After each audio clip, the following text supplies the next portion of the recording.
बड़ी खबर इस वक्त आ रही है। लुहांस्क में 3 रूसी सैनिकों की मौत हो गई है। यूक्रेनी सेना ने किया है सटीक हमला और बूचा पर हमले में शामिल थे ये सैनिकों ने किया था एक घर पर कब्जा और रूसी सैनिकों का गोला बारूद भी नष्ट होने की जानकारी है।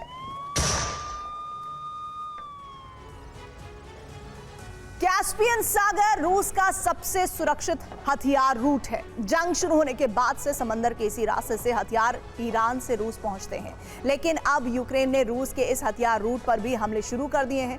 जेलेंस्की की ड्रोन ब्रिगेड ने यहां हमला कर एक रूसी कार्गो शिप को तबाह कर दिया। ये शिप ईरान से रूस हथियार लेकर पहुंचा था। सवाल है, यूक्रेनी जमीन से 850 किलोमीटर दूर समंदर के इस इलाके तक यूक्रेनी ड्रोन ने इतना सटीक हमला कैसे किया? टीवी 9 की इस एक्सक्लूसिव रिपोर्ट में देखिए।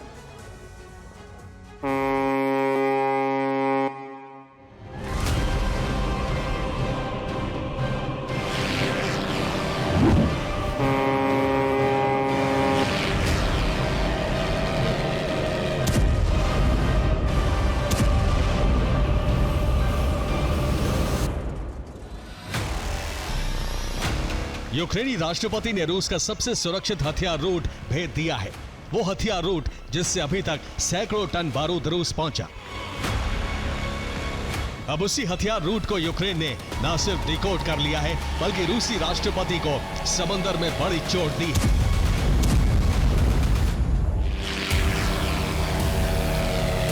टीवी 9 भारतवर्ष के पास एक्सक्लूसिव जानकारी है कि यूक्रेन ने कैस्पियन सागर में बड़ा ड्रोन हमला किया। यह हमला रूस के ओलिया बंदरगाह पर किया गया। हमले में रूस के एक कार्गो शिप को नुकसान पहुंचा है। इस कार्गो शिप का नाम पोर्ट ओलिया 4 है। दावा है कि हमले में कार्गो शिप का एक हिस्सा डूब गया। इस कार्गो शिप पर यूक्रेन ने 14 अगस्त को हमला किया था, जिसका खुलासा अब ब्रिटेन ने किया है। साथ ही जहाज की कुछ एक्सक्लूसिव तस्वीरें भी सामने आई हैं। तस्वीरों में देखा जा सकता है कि शिप का आगे वाला और पिछला हिस्सा समंदर के ऊपर है, जबकि बीच वाला हिस्सा पूरी तरह से समंदर में डूब चुका है।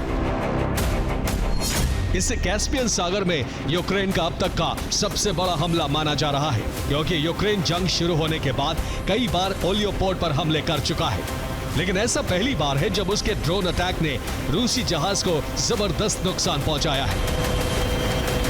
पोर्ट ओलिया 4 जहाज की लंबाई 400 फीट है। यह अपने साथ 5185 मीट्रिक टन वजन लेकर जा सकता है। 2014 से इसकी तैनाती कैस्पियन सागर में थी। यह रूस और ईरान के बीच माल ढुलाई का काम करता था।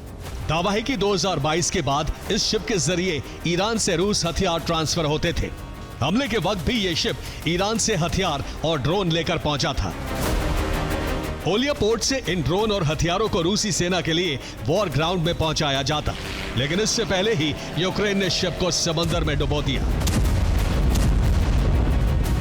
दावा है कि जब शिप पर हमला हुआ उस वक्त ये ओलिया पोर्ट के बेहद करीब मौजूद था।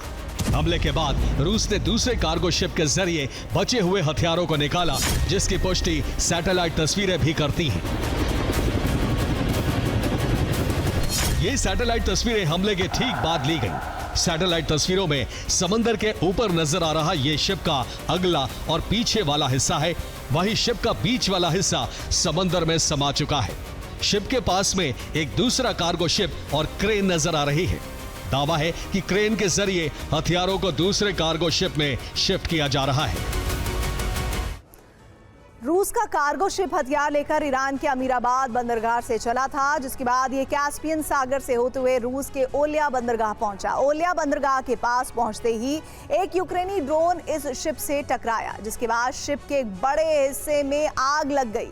अमीराबाद बंदरगाह से ओलिया बंदरगाह की दूरी 1141 किलोमीटर है। ये शिप यहाँ 5 दिन का सफर करके पहुंचा था। अब तक सामने आई रिपोर्ट्स के मुताबिक शिप को तबाह करने वाले ड्रोन ने डोनेट्स्क के पास से उड़ान भरी थी और इसके बाद से रूसी कब्जे वाले इलाके से होते हुए रूस के रोस्तोव, वोल्गोदोन्स्क और एलिस्ता से होते हुए ओलिया बंदरगाह पहुंचा और इस ड्रोन ने 850 किलोमीटर से ज्यादा का सफर तय करके अपने टारगेट पर बिल्कुल सटीक हमला किया।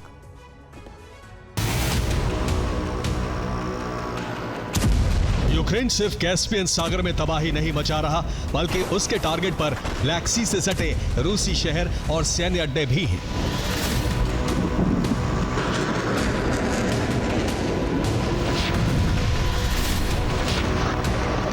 यहां यूक्रेन बीते 3 दिनों से दहला रहा है।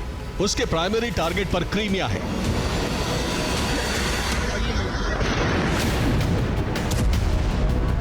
यह क्रीमिया में मौजूद खेरसोंस एयरफील्ड का वीडियो है। एयरफील्ड से जबरदस्त धुआं उठता नजर आ रहा है, जो एक बड़े क्षेत्रफल में फैला है। दावा है कि एयरफील्ड के जिस इलाके से धुआं उठ रहा है, वहां रूस का ड्रोन बेस मौजूद था, जिसे यूक्रेन ने तबाह कर दिया। यहां बड़ी संख्या में मोहाजिर 6 और टोही FPV ड्रोन मौजूद थे। इन ड्रोन्स के जरिए रूस काला सागर पर नजर रखता था। दावा है यहीं से ओडेसा पर भी नजर रखी जाती थी। इस हमले की कामयाबी रूस के लिए बड़ी क्षति मानी जा रही है। क्रीमिया में मौजूद एयरफील्ड की सैटेलाइट तस्वीरें भी सामने आई हैं। पहली तस्वीर यूक्रेनी ड्रोन हमले से पहले की है, जबकि दूसरी तस्वीर हमले के बाद ली गई, जिसमें ड्रोन स्टोरेज फैसिलिटी का एक हिस्सा पूरी तरह से तबाह दिखाई दे रहा है। सिर्फ इतना ही नहीं, यूक्रेन ने क्रीमिया में मौजूद एक रूसी हथियार डिपो को भी तबाह कर दिया।